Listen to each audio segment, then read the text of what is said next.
Dans ce tutoriel complet sur le 25.3, je vais non seulement vous parler de l'efficience sur chaque mouvement spécifiquement, mais je vais aussi vous donner une stratégie globale avec des temps spécifiques parce que j'ai étudié le cas et je pense qu'il y a quand même moyen de rentrer dans les 20 minutes. Bon, ce 25.3, c'est donc une forme de chipper avec des wall walk pour commencer, puis du rameur. On va retourner à chaque fois wall walk, je ne vais pas tout vous refaire, c'est sur l'écran.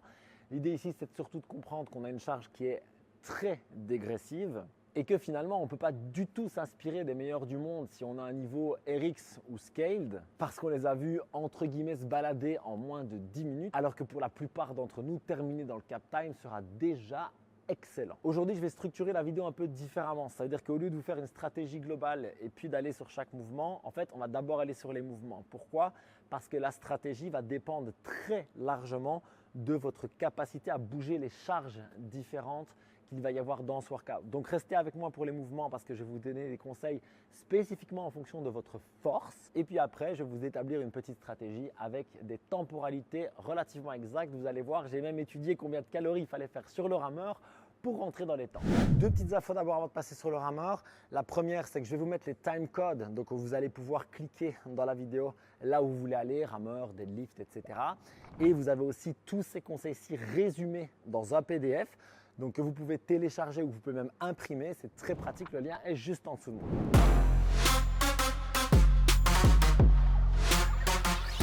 Bon, je suis désolé s'il y a un petit bruit de fond, mais j'ai laissé tourner le chauffage parce qu'il fait vraiment très froid ce matin à la boxe. La première chose qu'on va faire, c'est qu'aujourd'hui, vu qu'on va rester quand même longtemps sur le rameur, on va bien attacher les sangles. Moi, je ne le fais pas toujours quand il y a beaucoup de transitions, mais aujourd'hui, on va bien les attacher. Donc, soyez certains de faire ça. Et la deuxième chose dont je voulais vous parler, c'était le damper. Donc le réglage là-bas. Tout le monde devrait être entre 4 et 6. Il n'y a personne qui devrait ramer à 10 ou à 1. Okay? Mais vraiment, sur ce workout, ça n'a aucun sens de mettre une grosse charge super lourde. Si vous voulez démarrer à 4-5 et finir à 6-7 parce que vous êtes vraiment un gros bourrin de l'espace pour terminer vos 50 cales, pourquoi pas sur le deuxième round? Mais pour moi, ça n'a aucun sens. Je suis plutôt un bon rameur sans évidemment être élite. Et je ne rame jamais au-dessus de 5, 5,5 quand je suis vraiment très en forme. Là, c'est entre 4 et 5. Et la première chose qu'on va faire, c'est qu'on va juste parler du rythme, rien d'autre. Première chose, très calme sur le premier. Je vais vous montrer le timing pour terminer dans les temps, dans les 20 minutes. On veut vraiment être chill. Ça veut dire qu'en gros, je veux sortir de mon rameur et je veux vraiment sortir, boum, boum, frais. C'est presque mon warm-up. Okay? Vraiment, c'est très important.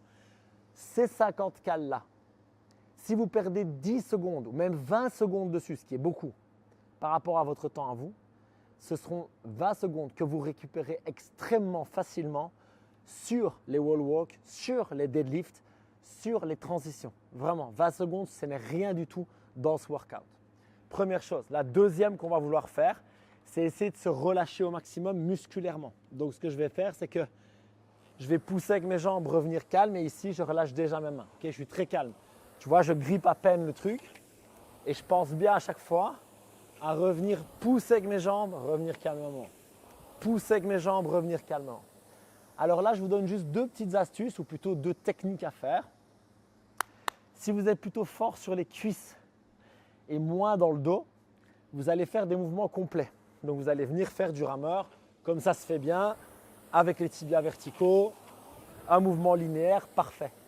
Si vous êtes moins fort sur les cuisses et que vous avez peur de cramer par la suite et que vous êtes plus fort avec le dos, ce qui à mon avis est dangereux aujourd'hui, vu après le deadlift, le rameur, le clean et le snatch, vous pourriez faire du demi-coulisse. Donc vous arrêtez un peu plus tôt et faire ça. Moi je fais ça très souvent quand j'ai du rameur avec par exemple des wall ball shots dans le workout. Ça économise beaucoup mes jambes. Mais ça, c'est parce que moi, je suis assez bon sur cette fin de mouvement. À vous de voir. Les deux techniques. Dans tous les cas, vous sortez méga relax du premier tour. Le deuxième, écoutez-moi s'il vous plaît, Ritza Zoom. Écoutez-moi. Sur le deuxième, oui, il faut aller all out. Il faut tout donner, il faut crever, c'est sûr. Mais si vous démarrez comme une balle sur les 50 cales, je ne donne pas cher de votre peau à ce moment-là du workout. La bonne stratégie, c'est de partir à 85-90% et de voir si vous pouvez tenir ça les 50 cales ou si éventuellement pour les 20 dernières, vous pouvez encore mettre un coup d'accélérateur. Mais l'erreur, c'est de partir pied au plancher de la cale 0 à la cale 10 ou 15 et puis de dire putain, il en reste 35, je vais exploser, jamais je tiendrai. Et là, vous partez à 1800 cales et vous finissez à 900. Et ça, c'est dramatique. Il vaut mieux partir à 1500 et rester tout le long à 1500. Vous serez beaucoup, beaucoup plus rentable. Et si éventuellement vous pouvez accélérer à la fin, faites-le. Ça, c'est le top. Mais vraiment, ne vous grillez pas au départ. Ok, on va aller sur les wall walk parce qu'il y a un ou deux petits trucs de standard, mais surtout, il y a deux petites astuces pour gagner du temps et de l'énergie. Ah, je vais enlever le pull parce que si je garde la capuche, elle va me tomber dessus tout le temps. Ah bah tu vois, j'ai pas enlevé le micro. Alors, la première chose, c'est que on va vous mettre le plan quelque part sur l'écran. Soyez certain de le respecter. Ce qui est juste important, c'est de bien comprendre que pour une fois, il y a une différence homme-femme et une différence scaled RX. Donc, soyez bien certain de lire les standards. Je vais vous mettre le lien aussi dans la description. Ok? Alors, pour les RX, le standard, c'est de démarrer avec les doigts quelque part sur la ligne. Là, je l'ai mise à ma taille. Pour une fois, je suis désolé pour les gens tout petits. Vous avez un avantage parce que c'est plus court, mais vous avez un désavantage que la ligne est très mal mise. Et là, je dois venir sur le mur. Et de là, bien sûr, les deux mains en contact avec la ligne ici. Et quand les deux mains sont en contact, je reviens, main sur la ligne avant de remettre les pieds au sol. Bon, ça, maintenant, on commence à être habitué. Ça fait quelques années que c'est comme ça. Je vais quand même retourner lire les standards pour la 26e fois, histoire de ne pas vous raconter des conneries. Ici, ce qu'on va regarder, c'est pour le départ. Parce que là-dessus, il y a une petite astuce que je trouve très utile. L'erreur qu'on voit beaucoup, c'est de faire ça. De faire une espèce de burpee ici. Et puis d'avoir les pieds là et de se dire « Ah ben maintenant, je vais aller au mur ». Ça, franchement, c'est quand même vachement la merde. Au lieu de ça, on va monter les fesses. Okay? Donc, soit avec les genoux, soit avec les pieds. Je trouve personnellement que la version la plus efficace, c'est de faire un chien tête en bas. Donc, en fait, je vais partir de là. Je vais faire chien tête en bas. Donc, ça veut dire monter les fesses, descendre la tête. Et de là, c'est beaucoup plus facile d'être tout de suite très haut et ça facilite vraiment le départ. Ensuite, ça, c'est ma technique. Vous voyez comment vous voulez. Moi, je fais des assez grands pas et plutôt comme ça. Plutôt avec une forme d'arc de cercle qu'en ligne. Parce que musculairement, je trouve ça moins fatigant. Et vu le volume qu'on va en bouffer aujourd'hui, 25 wall walk, plus tous les cleans et tous les snatchs, je pense qu'on sera content d'économiser un petit peu nos épaules. Donc l'idée, hop, tac, ici. Ok, tac, ça marche. Boum, et je marche. Là, quand j'ai une main là, l'erreur, c'est de poser ma main, de me dire est-ce que j'ai fait rep, est-ce que j'ai fait pas rep, d'attendre 3 secondes et de repartir. Ce que je vais vouloir faire à la place, c'est je pose ma main et dès que j'arrive, hop, je repars. Je reste le moins possible en tension en fait. Ce qui se passe, c'est que 25 wall walk, ça va s'accumuler dans les triceps, dans les épaules. Donc je veux rester le moins possible en tension, ça c'est très important.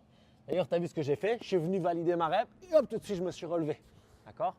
Moi, ce que je vais faire ici, c'est deux choses. Soit je suis plutôt en forme, je peux bien les enchaîner. Et ce que je vais faire, c'est que je vais descendre mon retour ici et tout de suite, boum, repousser okay, avec les hanches. Ou alors, je vais prendre une pause. Soit je la prends là, je relâche un peu mes épaules, soit je suis carrément cramé et alors, je préfère me redresser. Une chose importante, faites super gaffe à la dernière rep. Parce que ça, on l'a déjà tous fait au moins une fois dans notre vie. J'arrive de ma dernière rep, donc on imagine que je suis allé en haut, ça va. J'arrive, hop, je remets mes mains, je laisse tomber mes pieds, je suis au top, je vais au deadlift. Ça, c'est nos reps. C'est nos reps et ça veut dire que je dois tout recommencer. Donc, je dois redémarrer du sol, remonter, machin. N'oubliez pas que chaque rep, vous devez revenir poitrine, ok? À chaque fois, à l'aller et au retour, ça démarre main sur la ligne, poitrine au sol. Alors la main, ça peut être la paume, les doigts, ce que vous voulez, mais il faut que les deux mains touchent et poitrine au sol et cuisses au sol, ok? Super important. Pour les scales, la ligne sera beaucoup plus proche et vous devez partir main devant, ok? Faites gaffe. Si j'ai un tout petit morceau de la main, c'est non rep. Je dois être complètement main devant, ok? Les règles sont les mêmes, hein, sinon c'est pied sur le mur, je passe complètement derrière. Donc pareil, si j'ai le doigt là, c'est pas bon, je dois dégager. Et puis revenir complètement devant. Bon, c'est pas aussi loin normalement. Pied et je reviens. D'accord? Ce sera toujours la même chose. Allez voir les standards une fois de plus. Mais soyez certain d'abord de pratiquer ça avant. Ne faites pas 25 reps, mais soyez certain que votre flow soit le bon. Et la deuxième chose, économisez-vous. Restez le moins possible en tension. Donc même en scaled, ce que je veux, c'est vraiment, hop, je mets les pieds, les mains, boum, boum, boum, boum. Je vais essayer vraiment de ne pas rester dans ces positions qui vont s'accumuler et forcément m'épuiser. Maintenant, on va aller jouer avec les barres. Ok, pour le deadlift, moi je travaille toujours en double pronation. Je sais que certains travaillent en mixed grip. Vous faites comme vous préférez. Je trouve que la double pronation est nettement meilleure pour la santé, mais en compétition, le mixed grip est quand même plus efficace, donc vous ferez comme vous le sentez. Ici, il y a deux choses très importantes. La première, c'est que je vais vouloir garder la barre tout près de moi, à l'aller comme au retour. Trop souvent en touch and go, on va parler après si on fait single ou touch and go, je vais avoir tendance à aller trop loin devant. Et en fait, à chaque fois que je vais aller plus loin devant qu'ici, ça va créer plus de levier sur mon dos. Donc ce que je vais vouloir faire, c'est vraiment essayer de reculer mes genoux sur la descente, ici pour passer facilement, et de garder la barre. Moi, j'aime bien me donner comme objectif qu'elle ne dépasse jamais mes orteils.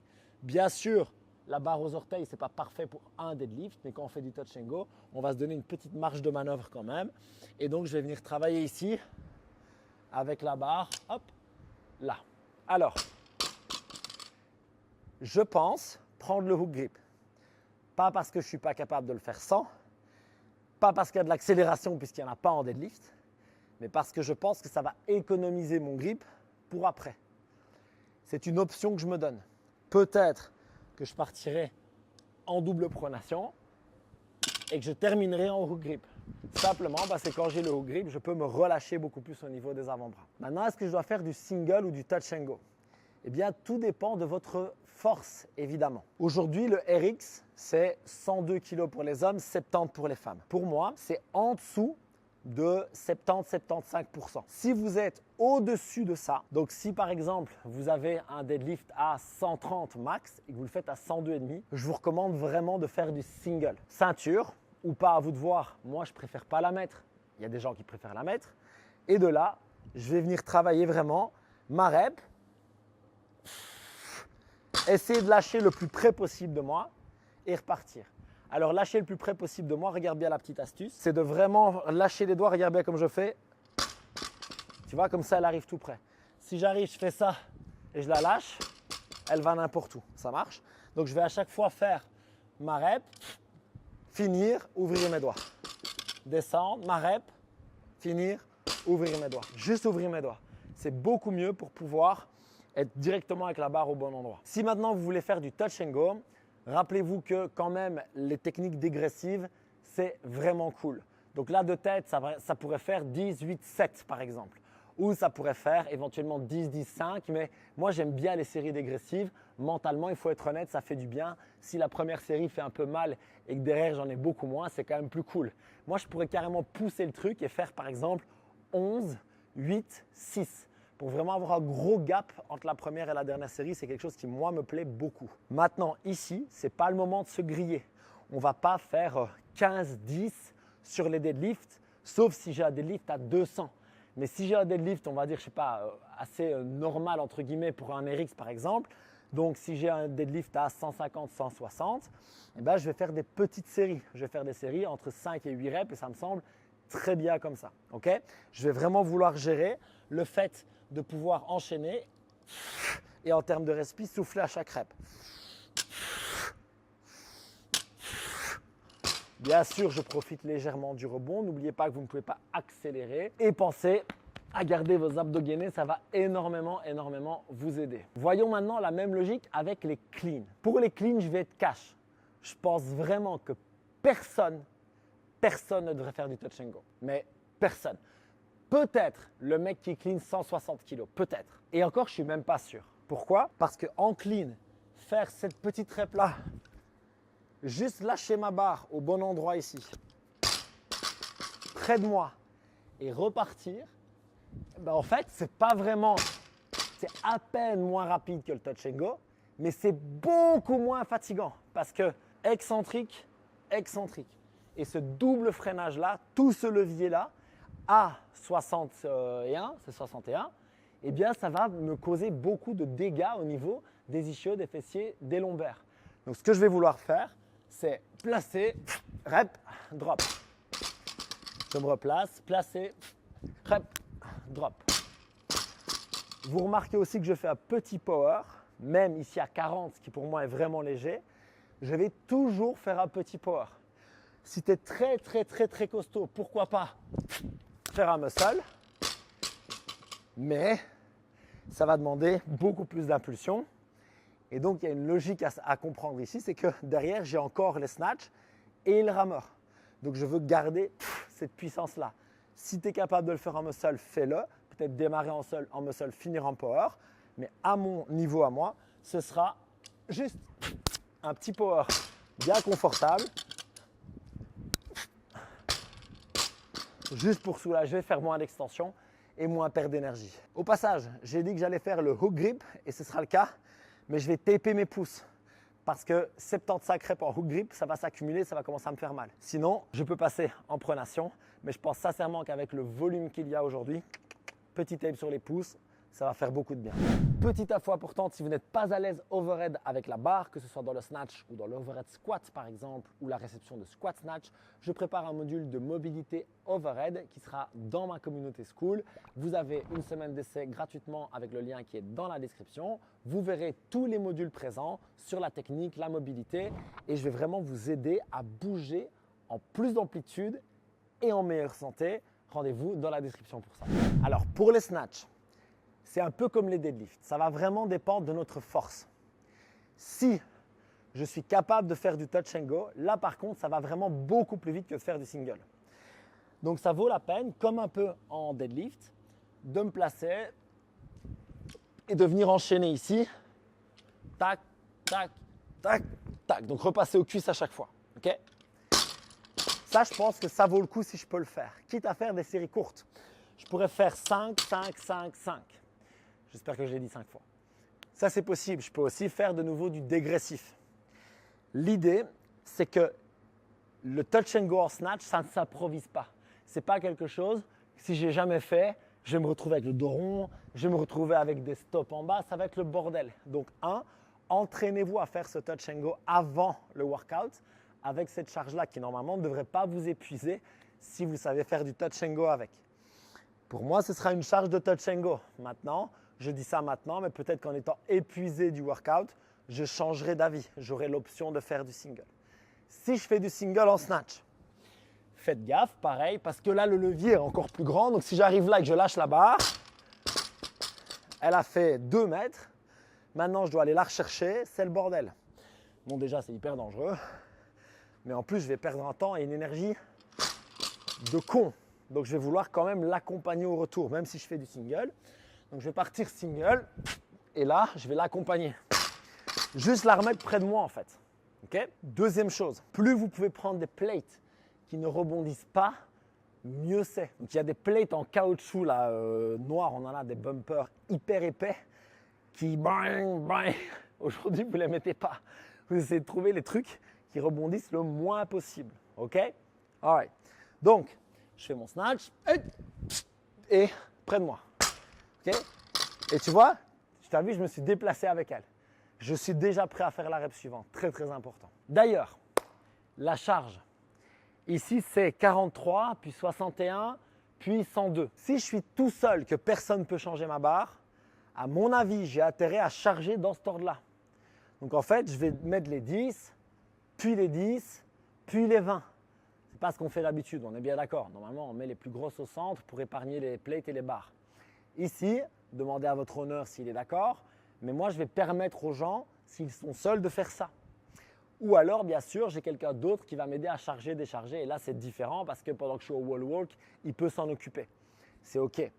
Ce que je veux, c'est évidemment éviter de devoir enlever toutes les plaques, remettre toutes les plaques. Donc, soyez malin là-dessus. Organisez ça pour économiser du temps, évidemment. Donc, quand on a fini les snatchs, retour au wall walk, rameur. Et là, malin sur les quelques premières cales. Mais on débranche après. Il faut vraiment tout envoyer. Maintenant, je vais aller au tableau et je vais vous montrer la stratégie que j'ai établie. Et entre parenthèses, je suis tombé à 20 minutes pile alors que je n'ai pas fait exprès. Vous allez voir, c'est assez fun. Donc ce matin, je me suis dit, si je devais le faire vraiment en super méga pacing, je ferais comment pour rentrer mes stations? Et ce qui est assez fun, c'est que je l'ai vraiment fait à l'instinct en me connaissant bien, évidemment. Ça fait des années et des années que je fais ça. Et j'ai fait le total et je suis arrivé à 20 minutes. Donc il y a moyen. Je vais vous présenter la stratégie. Les wall walk, je me suis dit, si je chill vraiment, je fais 5 reps par minute. Je fais 1 minute pour me faire mes 5 reps, pour aller jusqu'au mur, sortir.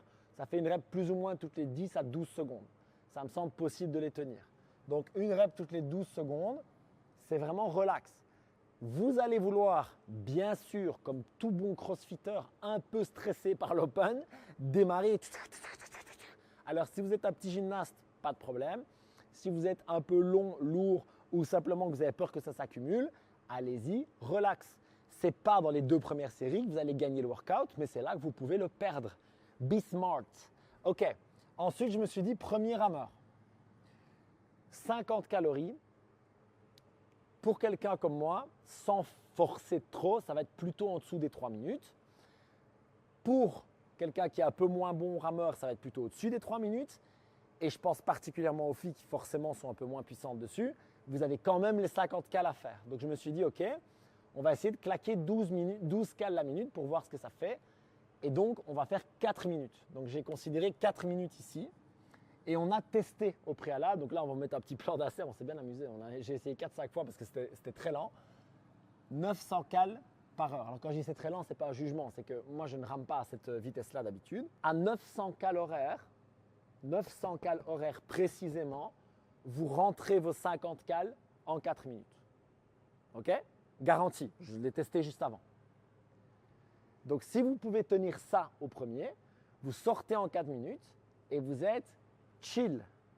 Si maintenant 900 calories pour vous, c'est beaucoup, vous devez vraiment pousser, alors on ne sacrifie pas le workout à ce moment-là. Et on n'hésite pas à monter jusqu'à 5 minutes, même si s'il le faut. Ce n'est pas grave, vous regagnerez du temps plus tard. Ne vous carbonisez pas au rameur, ça ne vaut pas le coup. Faites-moi confiance là-dessus, ça ne vaut pas le coup. J'ai vu trop de gens se brûler sur des watts d'open. C'est notre 9e open. Filmé, je suis à plus de 10 au compteur. Pour les deadlifts, je me suis dit, si je suis vraiment de nouveau relax, j'en fais 10 par minute. En moyenne, ça m'amène à 2 minutes 30. Pareil pour les snatchs. C'est un peu différent pour les cleans, je vais m'expliquer. Je pense que faire une rep toutes les 6 secondes, soit c'est un touch and, soit c'est un single très tranquille, où je peux vraiment dropper ma barre, souffler et refaire ma rep. Soit c'est du touch and go, peut-être par exemple 5 reps toutes les 30 secondes. 5 reps toutes les 30 secondes, ça me permet de faire mes 5 reps, de respirer 15 secondes, même peut-être 20, etc. Okay? Donc je pense que ça rentre quand même assez facilement en 2 minutes 30. Pour les clean singles, j'ai mis 3 minutes. J'ai mis 3 minutes parce que je pense que les clean singles, c'est ce qui va épuiser beaucoup de monde. Je pense que beaucoup de gens vont être surpris de se prendre les 25 reps là avec la charge, avec le rameur, avec les wall walk, avec le deadlift avant. Les snatchs, c'est un peu la fin, je ne suis pas trop fatigué. Enfin, je suis fatigué, mais ce n'est pas très lourd. Je pense que ce sera différent, on verra. Quoi qu'il en soit, ici, j'ai considéré 3 minutes. Ça veut dire une rep toutes les, il faudrait que je calcule, mais plutôt 7-8 secondes. Donc, je suis assez cool, quoi. Je peux vraiment faire ma rep, déposer, être assez relax. Pour terminer, le rameur, on va le faire un peu plus vite le dernier. Et donc, je l'ai considéré en 3 minutes, puisque de là, je pense que je peux vraiment accélérer puisque c'est la fin. Et là, ça me fait un total de 20 minutes. Donc, ce qui veut dire que si vous respectez ce plan, vous allez faire 20 minutes. Maintenant, soit ça, c'est un plan que j'estime trop facile pour moi, je peux gagner un peu partout et je vais gagner un peu partout, mais je vais établir mon propre plan. Moi, je vais essayer d'aller un peu plus vite que ça. Ou alors, je me dis, par exemple, moi, les wall walk, là, 1 minute, c'est vraiment trop pour moi. Je peux vraiment aller beaucoup plus vite facilement. Je suis petit, je suis gymnaste, je suis très dynamique. Je sais pas, moi, j'invente, d'accord? Je vais faire 30 secondes ici. Ça m'amène à 2 minutes 30. Ce que je vais faire alors, c'est que je viens d'économiser du temps là-bas et maintenant, je me dis, OK, où est-ce que je vais peut-être en perdre? Si je suis petit, gymnaste, etc., peut-être que les cleans sont lourds pour moi. Maintenant, je viens de regagner du temps et donc je peux me dire ici, je vais plutôt m'autoriser 4 minutes là. Pourquoi est-ce que je vous dis ça? Parce que si vous partez sans stratégie, il y a beaucoup de chances que vous soyez perdu à un moment donné dans la qualité de l'effort, dans l'intensité de l'effort que vous devez donner. Donc prévoir cette intensité-là à l'avance, je pense que c'est un excellent calcul. Enfin, je vais me permettre, pour une fois, de dire que c'est peut-être un workout qui vaut la peine d'être fait 2 fois. Je m'explique. Attention au volume, attention aux courbatures au niveau de la chaîne postérieure surtout et au bas du dos. Mais si vous le faites vendredi, à mon avis, le refaire lundi vous permettra de faire mieux, voire nettement mieux, si vous vous êtes planté. Si maintenant, la première fois, vous avez fait votre effort max, vous vous dites c'est bon, j'ai vraiment tout donné, peut-être que je vais regagner 20 secondes, ça ne vaut pas le coup pour moi. Sauf si vous voulez vous qualifier évidemment pour les hautes catégories, machin. Mais si vous êtes une personne qu'on va qualifier de RX, RX+, RX- ou scaled, dans ces cas-là, faites-le une fois, évaluez votre effort et voyez si ça vaut le coup de le refaire. Mais c'est le genre de workout où il y a moyen de bien se planter en termes de gestion d'effort, en termes de rythme, etc. Et du coup de faire beaucoup mieux. Maintenant, moi, je vais le faire qu'une fois. J'ai un gros match de basket ce week-end, donc je ne pourrai pas le faire 2 fois. Donc, qu'est-ce qui va se passer? Je vais établir ma stratégie à l'avance et je vais me défoncer. J'ai encore bien kiffé vivre cet Open avec vous. Suivez-moi sur Instagram pour avoir la suite des informations parce que je publie des réels mais aussi des stories pour un petit peu dire l'évolution de la stratégie que j'ai au fur et à mesure du week-end. Et le résumé de tous ces conseils sont en PDF dans la description. Prenez soin de vous. On se voit dans mes prochaines vidéos et sur ma communauté school pour que je puisse vous accompagner dans votre progression en pleine santé. Peace!